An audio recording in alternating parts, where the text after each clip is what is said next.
Hello દોસ્તો, સ્વાગત છે તમારું। આજના વિડીયોમાં આપણે વાત કરવાના છે આરટીઆઈ પ્રવેશને લઈને દોસ્તો ત્રીજો રાઉન્ડ જાહેર કરવામાં આવ્યો હતો, જેની અંદર એક સમય મર્યાદા આપવામાં આવી હતી। 2 તારીખથી લઈને 4 તારીખ સુધી તમે શાળાની પૂર્ણ પસંદગી કરી શકતા હતા।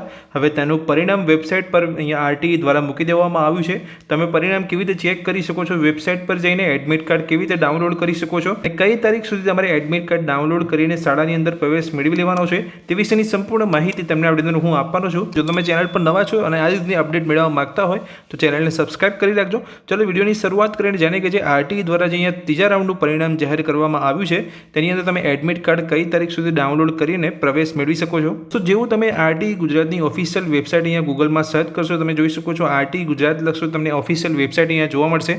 જેવું તમે વેબસાઇટ ઉપર અહીંયા આવશો, તમે જોઈ શકો છો અહીંયા જે ત્રીજા રાઉન્ડની પરિણામની જાહેરાત કરી દેવામાં આવી છે। આરટીઆઈ હેઠળ પ્રવેશનો ત્રીજો રાઉન્ડ બહાર પાડવામાં આવેલ છે। એડમિટ કાર્ડ ટેબ પર ક્લિક કરી એપ્લિકેશન નંબર અને જન્મ તારીખ દાખલ કર્યા બાદ પ્રવેશ ફાળવણી થયેલ બાળકનું પ્રવેશપત્ર ડાઉનલોડ કરી શકાશે। એડમિટ કાર્ડની પ્રિન્ટ મેળવી જે તે શાળામાં શાળા સમય દરમિયાન તારીખ 13/6/2025 સુધીમાં અહીંયા જે 24 લખેલું આવ્યું છે એ અહીંયા વેબસાઇટ દ્વારા અમુક ભૂલ કરવામાં આવેલી છે।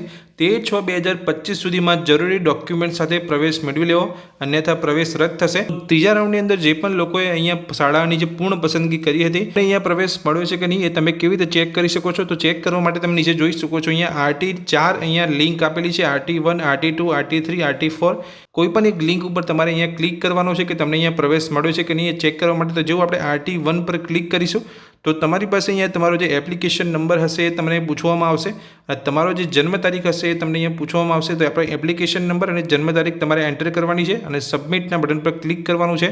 જેવું તમે સબમિટના બટન પર ક્લિક કરશો તો તમને આરટીઆઈના ત્રીજા રાઉન્ડની અંદર પ્રવેશ મળ્યો હશે, તો તમને અહીંયા લખાઈને આવી જશે કે તમને ત્રીજા રાઉન્ડની અંદર પ્રવેશ મળ્યો છે અને ડાઉનલોડ એડમિટ કાર્ડનો ઓપ્શન પણ તમને જોવા મળશે।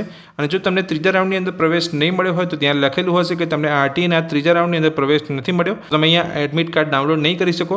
તો જેવું તમે સબમિટ પર ક્લિક કરશો તો તમને જો પ્રવેશ મળ્યો હશે તો તમારે અહીંયા એડમિટ કાર્ડ ડાઉનલોડ કરી લેવાનું છે અને 13/6/2025 સુધીમાં જે શાળાનું નામ તમને એડમિટ કાર્ડની અંદર લખેલું છે તે શાળાની અંદર જઈને તમારે 13/6/2025 દરમિયાન તમારે એડમિશન મેળવી લેવાનું છે। એડમિટ કાર્ડની અંદર જે પણ માહિતી આપેલી હશે, તમારી સ્કૂલનું નામ, જે સ્કૂલની અંદર તમને પ્રવેશ મળ્યો હશે એ સ્કૂલનું નામ લખેલું હશે, કયા તમારે ડોક્યુમેન્ટ લઈને ત્યાં જવાનું છે પ્રવેશ મેળવવા માટે એ ડોક્યુમેન્ટનું લિસ્ટ હશે એડમિટ કાર્ડની અંદર, દરેક ડોક્યુમેન્ટને તમારે લઈને જવાના છે તે સ્કૂલની અંદર પ્રવેશ મેળવવા માટે। તો 13/6/2025 પહેલાં તમારે તે સ્કૂલની અંદર જઈને પ્રવેશ મેળવી લેવાનો છે। તો દોસ્તો, આ વિડીયોમાં મેં તમને વાત કરી કે જે પણ લોકોએ અહીંયા ત્રીજા રાઉન્ડની અંદર પ્રવેશ મેળવવા માટે શાળાની પૂર્ણ પસંદગી કરી હતી તો અહીંયા ત્રીજા રાઉન્ડનું જે પરિણામ છે જાહેર કરી દેવામાં આવ્યું છે। તો તમને અહીંયા પ્રવેશ મળ્યો છે કે નહીં તમે કેવી રીતે ચેક કરી શકો છો, એડમિટ કાર્ડ તમે કેવી રીતે ડાઉનલોડ કરી શકો છો અને તમારી જે છેલ્લી તારીખ છે અહીંયા પ્રવેશ મેળવવાની જે તે સ્કૂલની અંદર એ 13/6/2025 છે, તે તારીખ પહેલાં તમારે તે શાળાની અંદર જઈને અહીંયા પ્રવેશ મેળવી લેવાનો છે। તો આ માહિતી તમને ગમી હોય તો વિડીયોને લાઇક કરજો, ચેનલ પર નવા છો આ જ રીતની અપડેટ મેળવવા માગતા હોય તો ચેનલને સબસ્ક્રાઇબ કરી રાખજો। Thank you.